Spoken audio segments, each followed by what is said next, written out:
Hey, I just did like an 18-minute video doing my thoughts about the election and just so many stuff surrounding it. And after that 18 minutes, I realized I need to drink more water in my life because I feel very, very parched. But also, I think for my thoughts on that, I have to try and organize it better. And because I do think the results of the election do go to show more stuff in our country that I don't think is talked about enough. And it goes to show trends that we will be affected by whether we like it or not. So I do think those are interesting. I also think economically, or oh gosh, I think there's so many factors, components when it comes to this election. I think there's a lot to dissect. I'm obviously sad. I think I already expressed that in the last video or episode.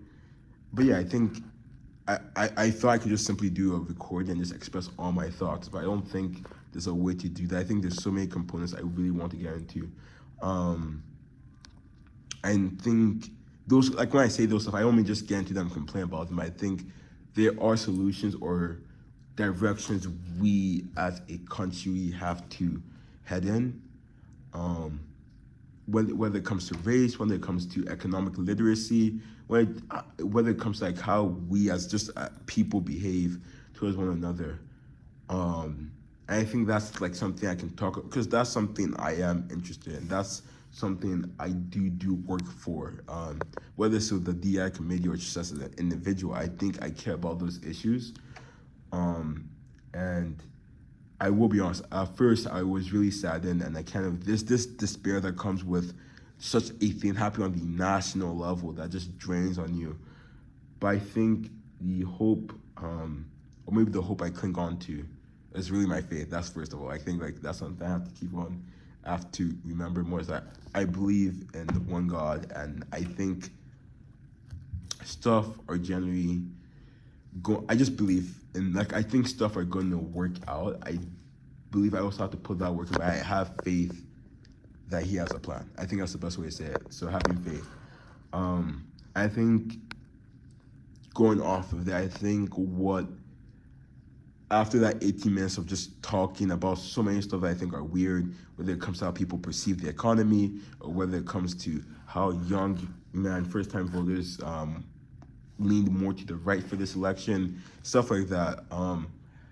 I think they are stuff that we now can take from that and say, okay, let's start working towards this to address that. Um, my honest hope was that the silent majority was going to lean towards Harris for this election, but that was not the case. And I think there's so much that has gone on that we haven't really been talking about that we thought were just going to be fine. Um, I guess it wasn't fine. We can see where that led us now. So yeah, I think from this, I think what's next is just working on what we can work on. Um, I obviously I do want to dissect this more. There's really not much for me to say. I think that's really where I am. I think I don't know. I don't understand. I'm still trying to understand how the outcome of the election happened, where Trump won. Um, And what I'm looking for is really that silent majority. I think you have different groups. You have like the Trump fans, you have the Harris fans, you have the Trump supporters, or the people like, oh, I just trust his economy, blah, blah, blah. And you have the Harris people like, I trust her more, rights, economy, stuff like that. Um, and you have like that silent majority who don't express themselves.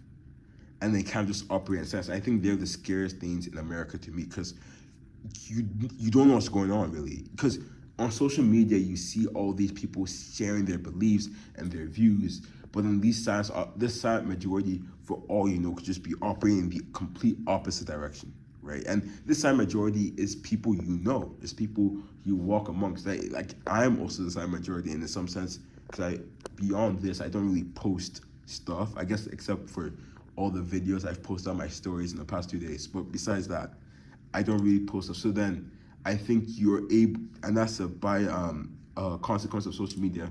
You kind of misconstrue what America is or what the groups in America believe. I think that's kind of scary.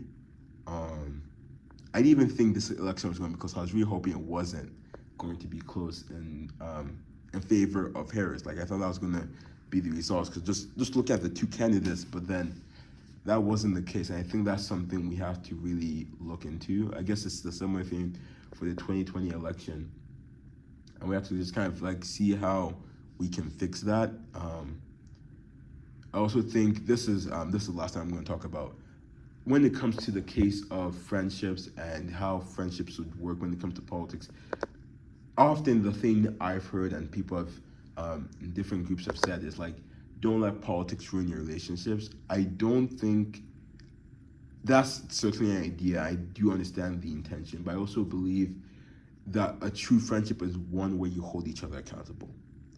And if you aren't able to hold someone accountable for their views, then I don't think you're friends, right? Because when it comes to politics, I think politics are stemmed in your values, right? I don't think one candidate perfectly expresses your values, but I do think they do to some point, right? Like what you think is important and what you're voting for, essentially.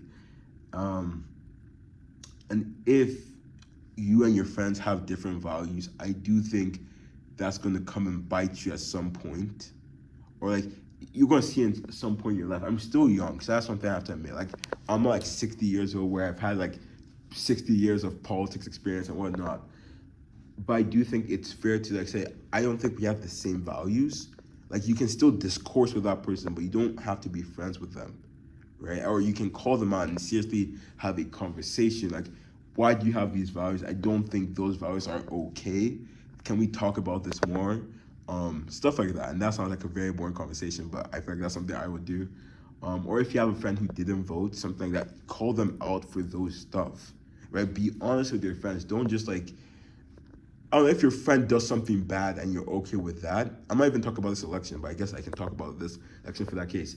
If they do something bad and you're okay with that, I don't think you're really their friend. What you're focused on more is their entertainment to you or the comfort they provide.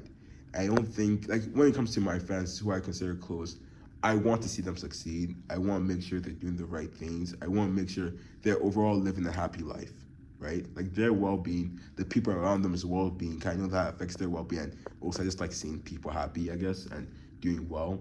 I want that to be good, right? But if I just care about the entertainment they bring, I don't think I'm truly a friend to that person. And that's how I kind of see the whole political thing in the sense of, let's say your friend voted for Trump. I think, and you voted for Harris, I do think you two have two very different values, right? And I think if you truly believe in those values and the beliefs that stem from them, then you have to have a conversation about that and be honest. And maybe that conversation results in that friendship maybe diverging, maybe it results in a closer friendship. But I think hold each other accountable, and that's where I stand on that. And that's how, it's not like I had any close friends that I know voted for Trump. But it's just something I've been thinking about. I think that's what the whole election has done in general. At least, like, I think this sucks 10 times over, but I do think it's gotten me to think about different stuff. It showed me how dire the situation is, I guess, and just how the silent majority thinks, the silent majority of the 20 some million people who didn't vote for, was it 10 million or 20 million? I think it was 20 million. The 20 million people who who showed up for Biden but didn't vote for Harris, and it showed me the 73 million people or 83 million people. And I think it was 73 million. The 73 million people who voted for Trump. I think it showed me those groups. I think, and even the people who vote for Harris, I think there has to be more stuff done. I guess that's what I'm trying to get at.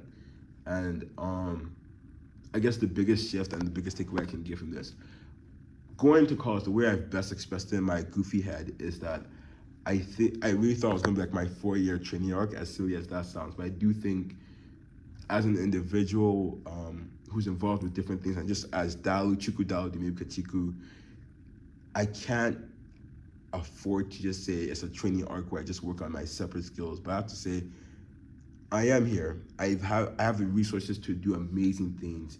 I have the power to do amazing things.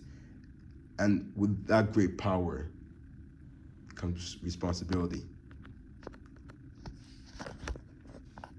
And that's where I kind of stand now. I know I tried to rip that off Spider-Man. I think it's with great power comes great responsibility. So that's where I'm seeing it now. I think that's where my mentality has shifted, and I think that's what I've been building up to now. So even when it comes to Sutherland, I really want to build a dorm of leaders where they feel like they can do stuff as an individual and bring that impact to wherever they go. Obviously, I also want them to feel at home. I want them to get refreshed, just to be the most successful individual they can be, right? The most happy, successful individual they can be. With all the other groups, like with the DI committee, I know our hands are going to be full tomorrow.